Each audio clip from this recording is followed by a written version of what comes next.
সময়টা ভালো কাটছে না ব্রাজিল দলের।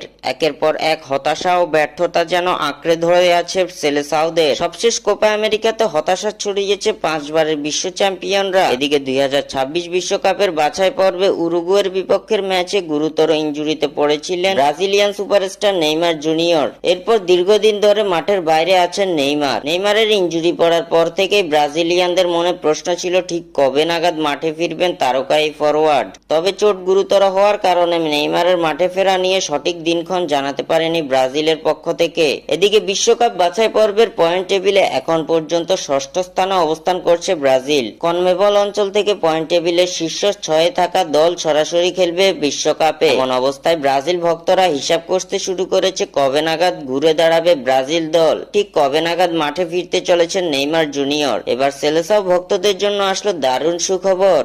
চূড়ান্ত হলো নেইমার জুনিয়রের মাঠে ফেরার দিনক্ষণ।